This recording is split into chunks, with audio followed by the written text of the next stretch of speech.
जय हिंद साथियों, welcome to self study classes with Sumit Jain YouTube channel में आप सभी का स्वागत है। दोस्तों, आज का वीडियो स्टार्ट हो चुका है तो सभी लोग लाइव आ जाएं और सभी को वीडियो को शेयर भी करना है। मोस्ट इंपॉर्टेंट ये वीडियो है, कुछ महत्वपूर्ण प्रश्नों पर आज हम फिर से चर्चा करने वाले हैं। तो सबसे पहले तो आपको वीडियो को लाइक करना है, फिर वीडियो को शेयर भी करना है, ठीक है। तो स्टार्ट होने वाला है दोस्तों आज का ये वीडियो। और जो भी अभी तक टेलीग्राम ग्रुप से नहीं जुड़े हैं वो टेलीग्राम ग्रुप से जुड़ जाएं। टेलीग्राम ग्रुप से जुड़ने के लिए आपको टेलीग्राम ऐप डाउनलोड करना है, फिर उसमें सर्च करना है IAS स्टडी ट्रिक और ज्वाइन हो जाना है, ठीक है। चलिए तो स्टार्ट करेंगे दोस्तों आज का ये वीडियो। महत्वपूर्ण प्रश्नों पर यहाँ पर चर्चा करेंगे। तो आपका जो पहला प्रश्न है, मध्य प्रदेश के किस राष्ट्रीय उद्यान को सबसे पहले प्रोजेक्ट टाइगर में शामिल किया गया? तब आपको बताना है। 4 विकल्प हैं, सभी लोग बताएंगे कौन सा वो आपका टाइगर उद्यान है जिसे सबसे पहले जो है प्रोजेक्ट टाइगर में शामिल किया गया है। तो सभी लोग बताएंगे क्या हो जाएगा आपका राइट आंसर। सभी लोगों को आंसर बताना है फटाफट से। तो आपका पहला विकल्प है कानाकिसली, बांधवगढ़, सतपुड़ा या फिर पेंच। तो सभी लोग आंसर बता रहे हैं कि जो कानाकिसली है ये आपका बिल्कुल राइट आंसर हो जाएगा। कानाकिसली जो है इसे सबसे पहले टाइगर रिजर्व के रूप में घोषित किया गया, जो कि कहां पर है? मंडला में है। ये चीज भी आपको याद रख लेना है।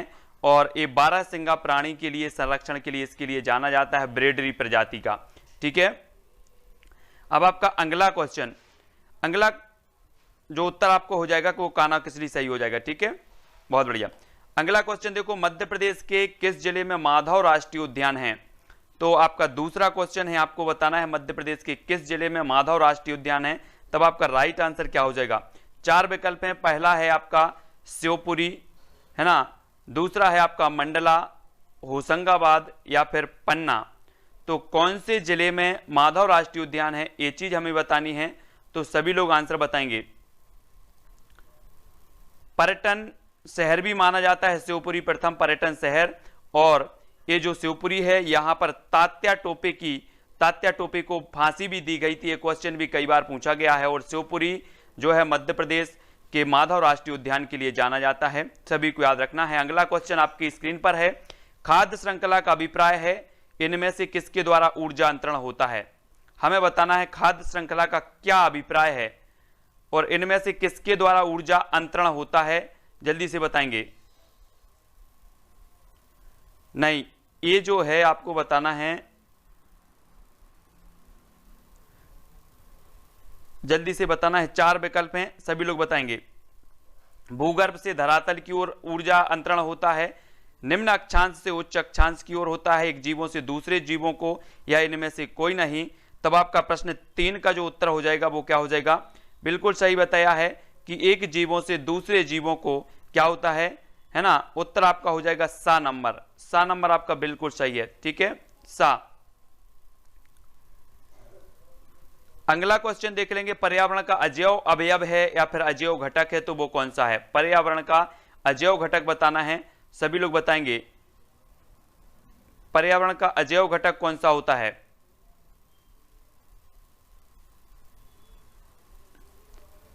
तब आपका राइट आंसर क्या होगा? वनस्पति, जानवर, वायु या इनमें से कोई नहीं। तो 4 विकल्प हैं, 4 में से एक का चयन करना है। पर्यावरण का अजैव घटक बताना है। सभी को पता है कि जो पर्यावरण है वो अजैव और जैव घटकों से मिलकर बनता है, और इसका जो अजैव घटक हो जाता है वो हो जाता है विकल्प नंबर सा या फिर विकल्प नंबर सी, यानी कि वायु। वायु आपका बिल्कुल सही है, ठीक है, सी नंबर आपका बिल्कुल सही हो जाएगा। अगला क्वेश्चन देखो, सौर ऊर्जा का सबसे बड़ा यौगिकरण कौन है? सौर ऊर्जा का सबसे बड़ा यौगिकरण बताना है। हरे पौधे हैं, जानवर हैं, वायु है या फिर इनमें से कोई नहीं। तो सौर ऊर्जा का हमें बताना है ना, सबसे बड़ा जो यौगिकरण माना जाता है वो कौन माना जाता है? हैं वो सौर ऊर्जा के सबसे बड़े यौगिकरण माने जाते हैं। ए नंबर आपका सही हो जाएगा। और इन्हें जो कहा जाता है वो कहा जाता है उत्पादक। क्या कहा जाता है? इन्हें उत्पादक कहा जाता है। हरे पौधे को प्रकाश संश्लेषण की क्रिया द्वारा ये क्या बनाते हैं? अपना भोजन स्वयं बनाते हैं, और ये सौर ऊर्जा के सबसे बड़े यौगिकरण माने जाते हैं। तब अगला क्वेश्चन है, भारत में वन अनुसंधान संस्थान कहां पर है? तो 4 विकल्प हैं आपके सामने, देहरादून, भोपाल, जबलपुर या इनमें से कोई नहीं। तो वन अनुसंधान संस्थान बताना है। 4 विकल्पों में से सभी लोग एक आंसर बताएंगे। भारत में वन अनुसंधान संस्थान कहां पर है? तो क्या हो जाएगा आपका उत्तर? जल्दी से लिखें कमेंट में। और आप सभी ने जो उत्तर बताया है कि भारत में जो वन अनुसंधान संस्थान है वो कहां पर है? देहरादून में, ठीक है। और एक मध्य प्रदेश में जो वन अनुसंधान संस्थान है, इसी की जो शाखा है वो जबलपुर में है। भोपाल में वन प्रबंधन है ना, वन प्रबंधन संस्थान है, वन प्रबंधन संस्थान ये भोपाल में है। तो ये चीज भी आपको याद रखनी है, ठीक है। अगला क्वेश्चन देख लेंगे। अगला क्वेश्चन है अपना, निम्न में से कौन सा अपघटन योग्य है? तो अपघटन योग्य बताना है कौन सा है। सभी को पता है कि जो अपघटक होते हैं वो क्या होते हैं?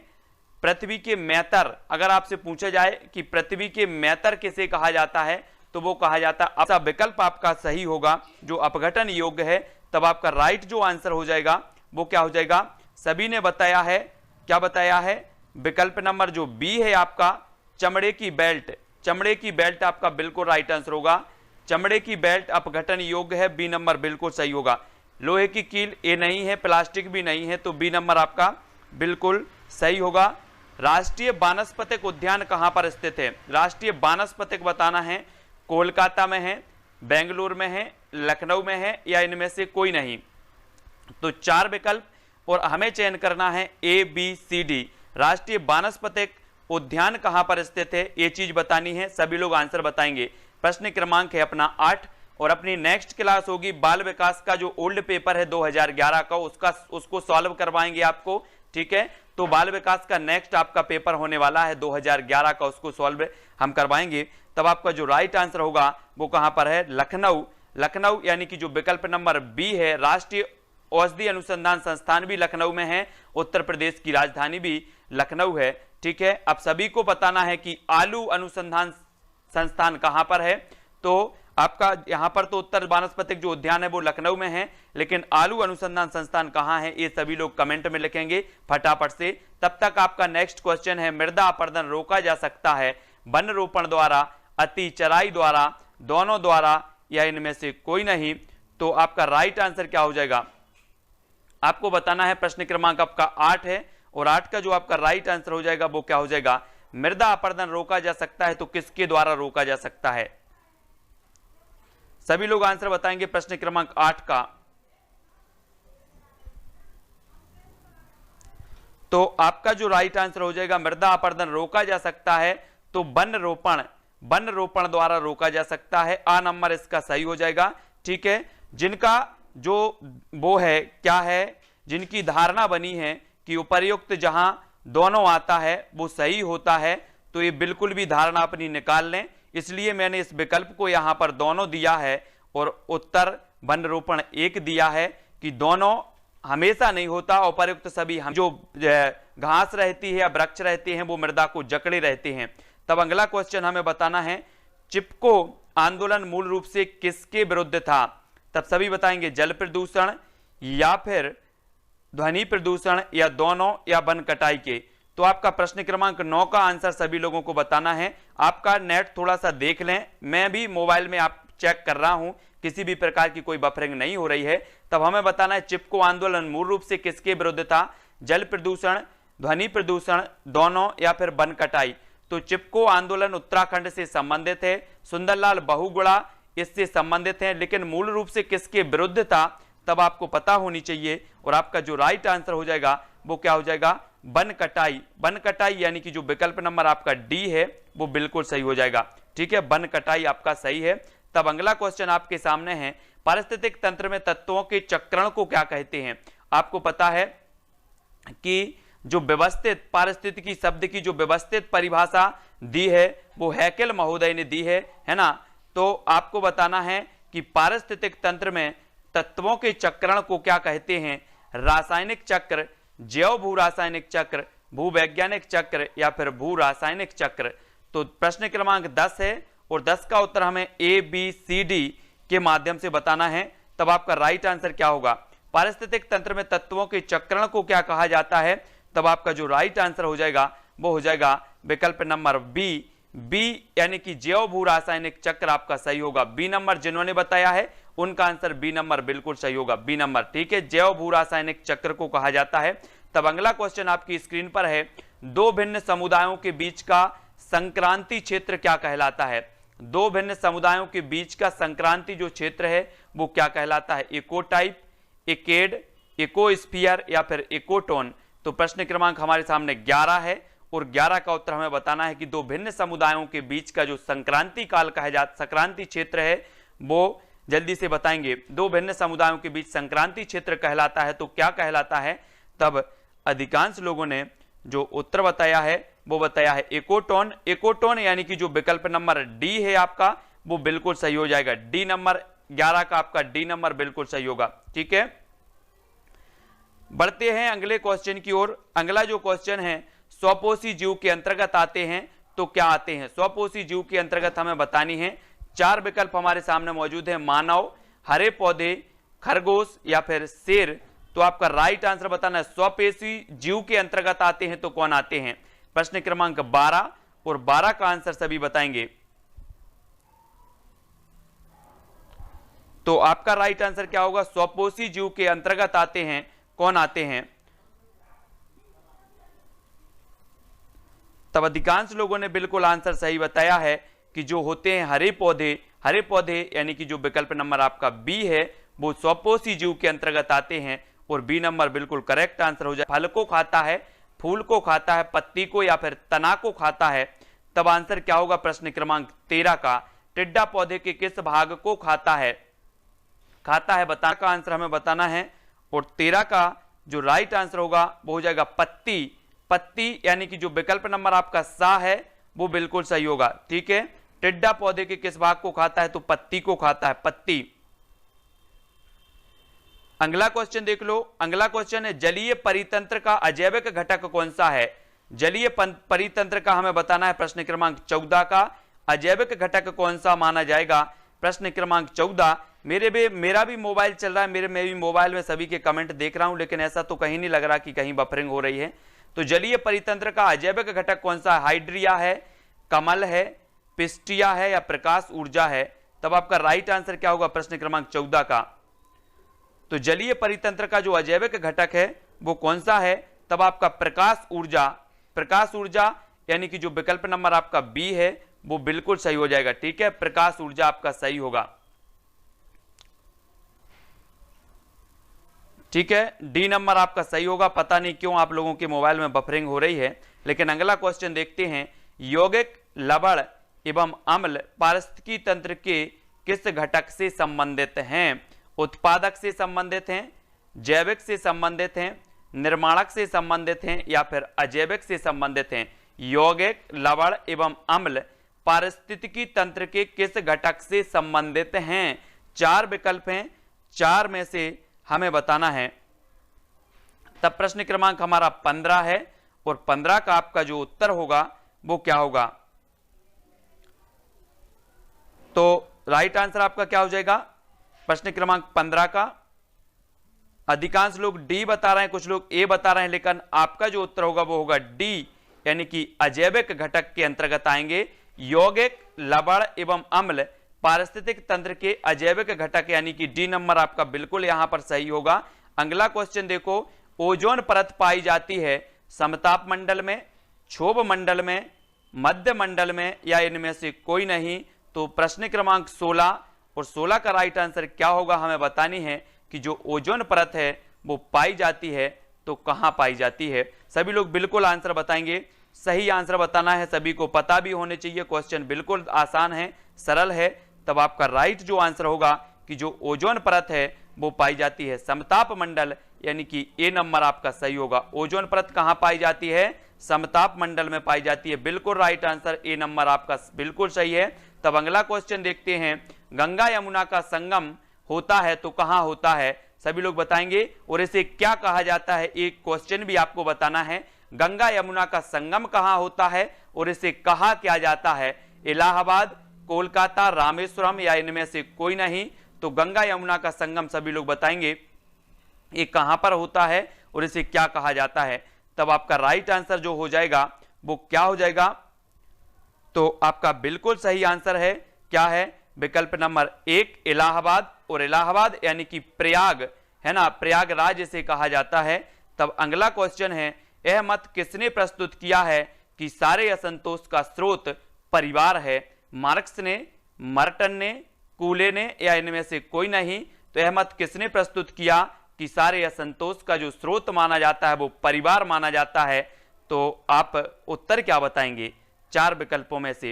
यह मत प्रस्तुत किसने किया कि ये जो असंतोष का, सारे असंतोष का स्रोत परिवार माना जाता है? तब सभी लोग बिल्कुल आंसर सही बताएंगे।